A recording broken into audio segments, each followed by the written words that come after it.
ಎಲ್ಲರಿಗೂ ನಮಸ್ಕಾರ. Welcome back to ಮನಸ್ಸು ಅಕ್ವಾ ಆ್ಯಂಡ್ ಅಗ್ರಿ ಫಾರ್ಮಿಂಗ್. ಇವತ್ತಿನ ಈ ವಿಡಿಯೋದಲ್ಲಿ ನಾನು ನಿಮ್ಗೇನು ತಿಳಿಸ್ಕೊಡ್ತಾ ಇದ್ದೀನಿ ಅಂತಂದರೆ, ಫಿಶ್ ಫಾರ್ಮಿಂಗ್ ಮಾಡ್ತಕ್ಕಂಥ ಪ್ರತಿಯೊಬ್ಬರು ಈ ಒಂದು ಸಮಸ್ಯೆಯನ್ನು ಎದುರಿಸಿದ್ದೇ ಇರ್ತಾರೆ. ಏನಪ್ಪ ಅಂತಂದರೆ, ತುಂಬ ಜೋರು ಮಳೆ ಬಂದಾಗ ಈ ಮೀನು ಫಿಶ್ ಪಾಂಡಲ್ಲಿರ್ತಕ್ಕಂಥ ಮೀನುಗಳು ತುಂಬ ಜಂಪ್ ಮಾಡ್ತವೆ. ಸೊ ನಾರ್ಮಲಿನೇ ಇವು ಬೋರಿಂದ ನೀರು ಬಿಟ್ಟಾಗ ಪೈಪಲ್ಲಿ ನೀರು ಬೀಳೋ ಅಂಥ ಜಾಗದಲ್ಲಿ ಜಂಪ್ ಮಾಡ್ತಾ ಇರ್ತವೆ. ಸೊ ಮಳೆ ಬಂದಾಗ ಎಲ್ಲ ಕಡೆನೂ ಜೋರು ಮಳೆ ಬಂದಾಗ ನೀರು ಬೀಳ್ತಾ ಇರುತ್ತಲ್ಲ, ಆ ಒಂದು ಕಾರಣದಿಂದ ಫಿಶ್ ಪಾಂಡ್ ಸುತ್ತ ಸಮೇತ ಜಂಪ್ ಹೊಡೆಯುತ್ತೆ. ಸೊ ಈ ಥರ ಜಂಪ್ ಹೊಡೆದಾಗ ಫಿಶ್ ಪಾಂಡಿಂದ ಮೀನು ಆಚೆ ಹೋಗೋ ಚಾನ್ಸಸ್ ತುಂಬ ಜಾಸ್ತಿ ಇರುತ್ತೆ. ಹಂಗಾಗಿ ನೀವೇನು ಮಾಡಬೇಕು ಅಂತ ಅಂದರೆ, ನಾವು ಏನು ಸೈಡ್ ನೆಟ್ ಅಂತ ಕಟ್ಕೊತೀವಲ್ಲ, ಅದನ್ನು ತುಂಬ ನೀಟಾಗಿ ಪ್ರಾಪರಾಗಿ ಕಟ್ಕೊಂಡ್ರೆ ಈ ರೀತಿ ಒಂದು ಸಮಸ್ಯೆಗೆ ನಾವು ಪರಿಹಾರ ಕಂಡುಕೊಳ್ಬೋದು.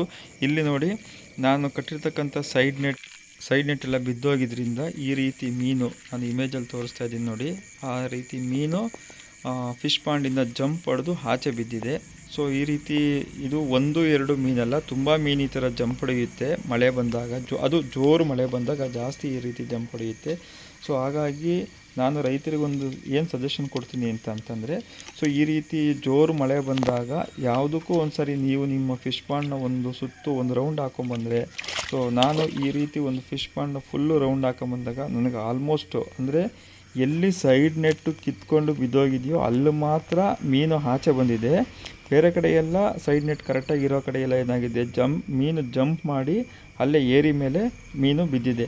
ಸೊ ಹಂಗಾಗಿ ಆ ರೀತಿ ಇದ್ದಂಥ ಅಲ್ಲೇ ಏರಿ ಮೇಲೆ ಇದ್ದಂಥ ಮೀನುಗಳನ್ನೆಲ್ಲ ಎತ್ತಿ ಮತ್ತೆ ನಾನು ಫಿಶ್ ಪಾಂಡಿಗೆ ಬಿಟ್ಟು ಬಂದಾಗ ನೋಡಿ, ಇಲ್ಲಿ ಆ ಟಾರ್ಪಲ್ ಅಂತ ಇದೆಯಲ್ಲ, ಆ ಟಾರ್ಪಲ್ ಕೆಳಗಡೆ ಆಲ್ಮೋಸ್ಟ್ ನನಗೆ ಒಂದು 4-5 ಮೀನುಗಳು ಸಿಕ್ತು.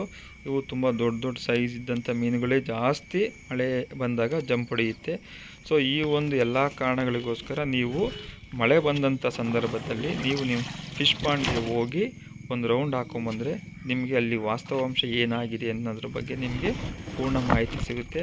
ಸೊ ಹಾಗಾಗಿ ಯಾವುದೇ ರೈತರು ಫಿಶ್ ಫಾರ್ಮಿಂಗ್ ಮಾಡ್ತಕ್ಕಂಥವ್ರು ಈ ಒಂದು ವಿಚಾರವಾಗಿ ನೀವು ಈ ವಿಚಾರನ ಗಮನದಲ್ಲಿಟ್ಕೊಂಡಿರಿ.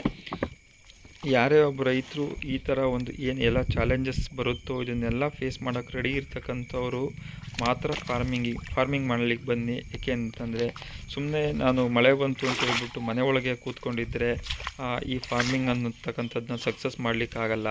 ಸೊ ರೈತ ಈ ಒಂದು ಎಲ್ಲ ಚಾಲೆಂಜಸ್ಗೆ ರೆಡಿ ಇದ್ದಾಗ ಮಾತ್ರ ಈ ಫಾರ್ಮಿಂಗ್ ಅಂತಕ್ಕಂಥದ್ದು ಸಕ್ಸಸ್ ಆಗುತ್ತೆ. ಸೊ ನೋಡಿ, ಇದು ನೈಟು ಆಲ್ಮೋಸ್ಟ್ ಒಂದು 10:30-11 ಗಂಟೆ ಸಮಯದಲ್ಲಿ ನಾನು ಈ ರೀತಿ ಚೆಕ್ ಮಾಡ್ತಾ ಇರ್ತಕ್ಕಂಥದ್ದು. ಸೊ ನಿಮಗೆ ಇದು ನೈಟಲ್ಲಿ ಆಗಿರ್ತಕ್ಕಂಥ ಒಂದು ಇದನ್ನು ತೋರಿಸಿದ್ದೀನಿ. ಮತ್ತು ನನಗೊಂದು ಮನಸ್ಸಲ್ಲಿ ಡೌಟ್ ಇದೆ. ಸೊ ಇಲ್ಲೆಲ್ಲ ತುಂಬ ನೀರು ನಿಂತಿದೆಯಲ್ಲ, ಸೊ ಇಲ್ಲಿ ಆ ನೀರಲ್ಲೂ ಸಮೇತ ಮೀನು ಇರಬಹುದು. ಸೊ ಅದನ್ನು ನೀರು ಈಗ ಕಾಲುವೆದಲ್ಲಿ ಹರಿತಾ ಇದೆ. ಸೊ ಇದು ನೀರು ಖಾಲಿ ಆದಮೇಲೆ ಅಟ್ಲೀಸ್ಟ್ ಒಂದು ಅರ್ಲಿ ಮಾರ್ನಿಂಗ್ ಒಂದು 3 ಆಗಲ್ಲ, ಅಟ್ಲೀಸ್ಟ್ ಒಂದು 4.5 ಬೆಳಗ್ಗೆ ಅರ್ಲಿ ಮಾರ್ನಿಂಗ್ 4ರಿಂದ ಒಂದು 5-5:30 ಗಂಟೆಗೆ ಬಂದಾಗ ಸೊ ಬೇರೆ ಯಾವುದಾದ್ರೂ ಮೀನುಗಳು ಸಮೇತ ಇದ್ದರೆ ಆ ಮೀನುಗಳು ಸಹ ನಮಗೆ ಸಿಗ್ತವೆ. ಸೊ ನಾನು ಕೊಟ್ಟಿರ್ತಕ್ಕಂಥ ಕಂಟೆಂಟ್ ನಿಮಗೆಲ್ಲ ಇಷ್ಟ ಆಗಿದೆ, ದಯವಿಟ್ಟು ನನ್ನ ಚಾನಲನ್ನು ಸಬ್ಸ್ಕ್ರೈಬ್